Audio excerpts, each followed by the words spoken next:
মৰমৰ ছাত্ৰ-ছাত্ৰীসকল, তোমালোকৰ কাৰণে আন এটি ভিডিঅ' লৈ আহিছোঁ আৰু আজিৰ ভিডিঅ'ত আমি আলোচনা কৰিম অৰ্থনৈতিক ভূগোল বিষয়বস্তু আৰু সম্পদ সমাজ বিজ্ঞানৰ ভূগোল বিভাগৰ এই চেপ্টাৰটোৰ ওপৰত 10ম শ্ৰেণীৰ কাৰণে মোষ্ট ইম্পৰ্টেণ্ট কেইটামান MCQ দি আছোঁ। তোমালোক সকলোৱে ভিডিঅ'টো শেষলৈ চাবা, লাইক কমেণ্ট আৰু শ্বেয়াৰ কৰিবা।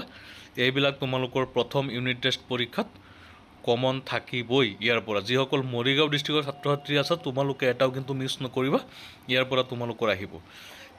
এনেকৈ প্ৰত্যেক চেপ্টাৰৰ পৰা তোমালোকে MCQ বিলাক চালে তোমালোকৰ বৰ্ডৰ এক্সামবিলাক অতি সহজ হৈ পৰিব। গতিকে কোনো চিন্তা নকৰিবা, ভিডিঅ'টি আগলৈ চাই থাকা।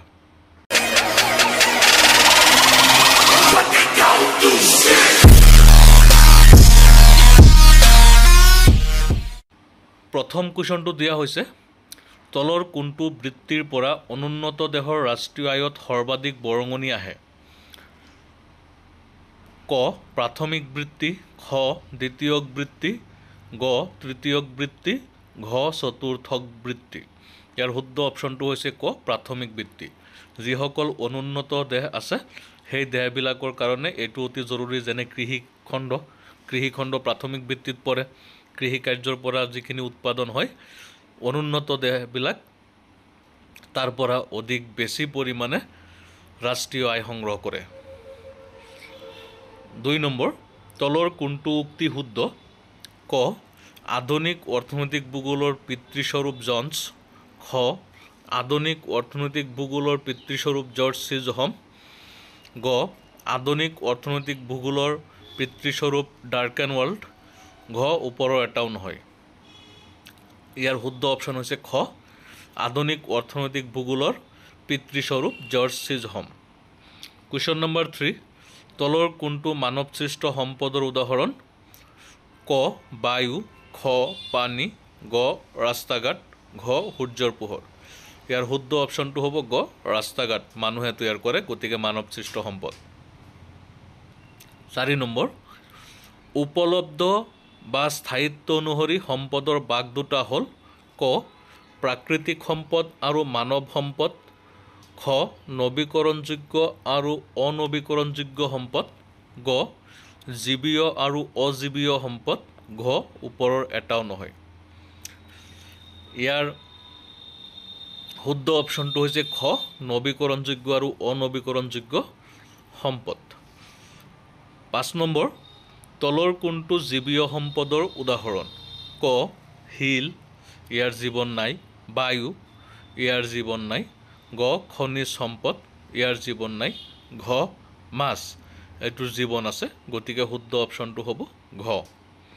কুৱেশ্যন নম্বৰ 6, ভৱিষ্যত প্ৰজন্মৰ প্ৰতি কোনো প্ৰত্যাহ্বান সৃষ্টি নকৰাকৈ বৰ্তমান প্ৰজন্মৰ অভাৱ পূৰণ কৰাকে ডেছ বোলে?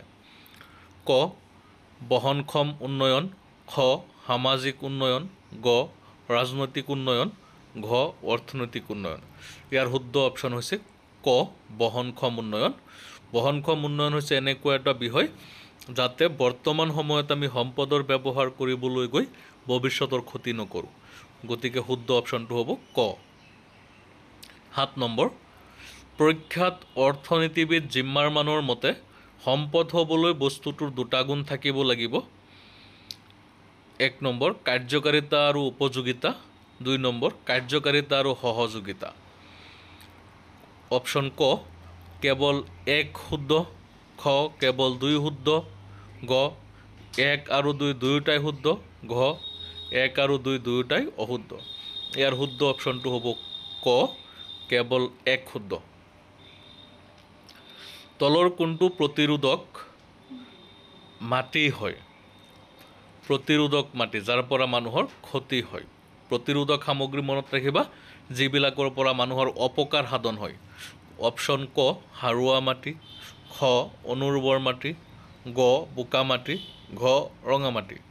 অনুৰ্বৰ মাটিৰ পৰা ক্ষতি সাধন হয়, গতিকে অপশ্যন খ শুদ্ধ। কুৱেশ্যন নম্বৰ 9, কাজিৰঙা ৰাষ্ট্ৰীয় উদ্যানখন এটা IUCN সম্পদ?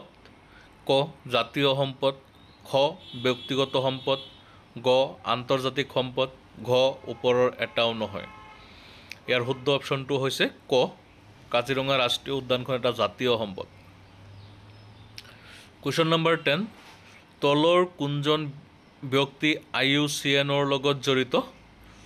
অপশ্যন ক জৰ্জ চি জহম, খ জনছ, গ ডাৰ্কেনৱাল্ড, ঘ জুলিয়ান হাক্সলে। ইয়াৰ শুদ্ধ অপশ্যনটো হৈছে ঘ জুলিয়ান হাক্সলে। 1948 চনত তেওঁৱে IUCN প্ৰতিষ্ঠা কৰিছিল। কুৱেশ্যন নম্বৰ 11, IUCN প্ৰতিষ্ঠা হৈছিল ফ্ৰান্সত, খ ভাৰতত, গ ৰাছিয়াত, ঘ আমেৰিকাত। ইয়াৰ শুদ্ধ অপশ্যনটো হৈছে ক ফ্ৰান্সত। কুৱেশ্যন নম্বৰ 12, তলৰ কোনটো সম্পদ সংৰক্ষণৰ উদাহৰণ? ক খনিজ সম্পদৰ প্ৰচুৰ প্ৰয়োগ, খ বৃক্ষৰোপণ, গ মৰুকৰণ, ঘ এটাও নহয়। ইয়াৰ শুদ্ধ অপশ্যনটো হৈছে খ বৃক্ষৰোপণ।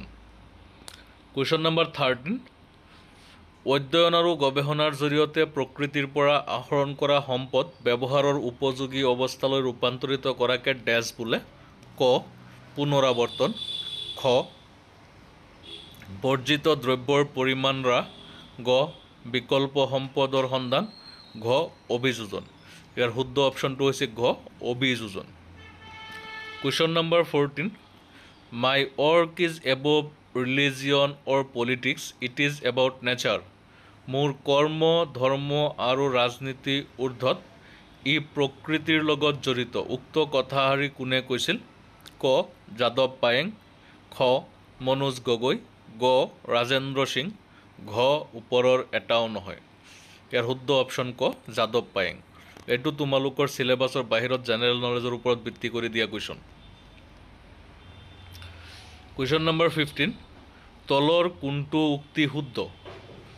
সকলোবোৰ সম্পত্তিয়েই সম্পদ, কিন্তু সকলো সম্পদ সম্পত্তি নহ'বও পাৰে।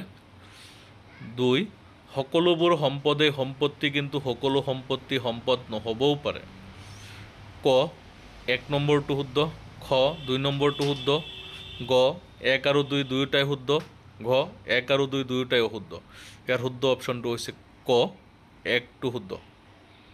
16 নম্বৰ কুৱেশ্যন, ভাৰতীয় বন গৱেষণা আৰু শিক্ষা সংস্থা গঠন কৰা হৈছিল 1980 চনত, খ 1983 চনত, গ 1986 চনত, ঘ 1990 চনত। ইয়াৰ শুদ্ধ অপশ্যনটো হৈছে গ 1986 চনত। 17 নম্বৰ কুৱেশ্যন, সৌৰশক্তি হৈছে এবিধ ডেছ শক্তিৰ উৎস? ক অনবীকৰণযোগ্য, খ নবীকৰণযোগ্য, গ জীৱীয়, ঘ অজীৱীয়। ইয়াৰ শুদ্ধ অপশ্যনটো হৈছে খ নবীকৰণযোগ্য শক্তিৰ উদাহৰণ। 18 নম্বৰ, শিল্প উৎপাদন প্ৰক্ৰিয়া কোনটো বৃত্তিৰ লগত জড়িত? ক দ্বিতীয়ক বৃত্তি, খ প্ৰাথমিক বৃত্তি, গ তৃতীয়ক বৃত্তি, ঘ চতুৰ্থক বৃত্তি।